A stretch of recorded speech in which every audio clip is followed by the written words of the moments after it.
Good morning, everyone. Oh, fantastic. Brian has set it up very beautifully. Really, thank you for this opportunity. And I'm really honored to be alongside such amazing proponents of customer experience today. And thrilled to be part of this community. I do research and consulting across a wide range of industries. And over the last 20 years, I must say the closest knit community is the customer experience community. And it's really evident when you see the activity on social media prior to this event. The posts attract so much attention, etc. So I'm super excited to set the stage by talking a little bit about business and a business perspective and how that drives customer experience. So after consultation with Big, I called it the next chapter. What is the next chapter of customer experience? And if we really were to forge a new way to drive customer experience, how would we go about doing it? So allow me to start by reading out a few lines from one of the most famous novels of all time. I'm sure many of you have read this. Have you read this? A Tale of Two Cities? There is no other book in the world which has the best opening lines. The opening line says, "It is the best of times, it is the worst of times. It is the age of wisdom, it is the age of foolishness. We have everything in front of us, we have nothing in front of us. We are all going direct to heaven, we are all going direct the other way. In short, the period was so far like the current period." And it really refers to the two cities of London and Paris, somewhere I think in the 18th century. And they talk about the predicament of the people of that era. For a set of people who were part of that regime, or the previous regime, they were super paranoid and worried. What is the future? Do I have a role in this new emerging world order? And for a set of people who are part of the new world order, they are super excited. Because, wow, it's a clean slate. I can drive so much change and transformation and change the world. Right? And I look at the business environment today, it is exactly the same. No difference. It is the best of times for a set of companies, and it is the worst of times for a set of companies, because we are being challenged by a new set of market participants. From a tale of two cities, I want to talk about a tale of two companies. And two contrasting companies. The company Walmart, decades of amazing growth as a company. They do about $485 billion in sales last year. These are 2016 data points. And they grew 2.8%. They have one of the best margins in the industry as far as retail is concerned. About I think net profit margin is 3.07%. And their market cap is $239 billion. Young company, less than 20 years old. Their sales is 1/3 of Walmart.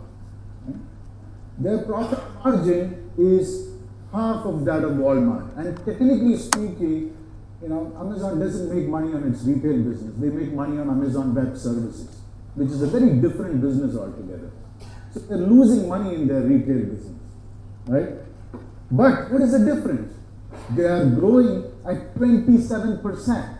Can you imagine a $136 billion company growing at 27% year on year? Right? And why is it valued at 3 times? 3 times that of Walmart. Isn't it ridiculous? Right? So what does Walmart do today? How do you compete? I'm competing against a company which maybe there is no expectation of making profit for that company from the investors. Right? And what is the underlying difference? Why is it so valuable? It is valuable because look at the patents filed. 1,900 patents filed last year. So underlying theme is, I think technology is becoming a big part of how companies are being driven in the future. So who is driving this? What is driving? I picked up this news story where the SoftBank CEO, Masayoshi-san, he's come up with a vision fund. And basically a vision fund is to invest in the future. Right? He said, I'm going to change the future. I'm going to make a better future for humanity. And with that vision, he is able to attract the wealthiest people around the world to invest in that vision. Right? And the Vision Fund is like investments in Amazon and Uber's this world. They just invested in Uber. Right? Thinking being, we're going to change the future, it is not about near-term profits. And he has $100 billion fund. He raised it about a year ago. He just announced that he's going to have Vision 2, Vision 3, Vision 4 fund. $888 billion is his desire to raise capital. So what happens when somebody has so much of money and they raise so much of capital and they don't need to make profits immediately? They're going to crush all of us in the near term. Right? And that's exactly what is happening. I call it death by 1,000 cuts. Companies are not dying of Kodak moments, or of heart attacks. Companies are dying a gradual death of aging. The average lifespan of a corporate company in the US is about 30 years. But for most companies in the world, average lifespan is 10 years. I'm putting here an example of the logistics industry, and I'm sure you can replicate the same example for healthcare and fintech and telecom and IT and you name it. Every industry has this. The pace of innovation is so frantic. Right? In the logistics industry, the DHLs, the UPS, the FedExes of this world grew so much in the last 30, 40 years by consolidation. They grew so much, they own their own planes, right? And they've become inefficient. They've become inefficient, and therefore you have tons of companies. And there's a company which says, I do last mile delivery. DHL says, I will deliver between 9 and 6 in the day. This company says, I will deliver 24/7.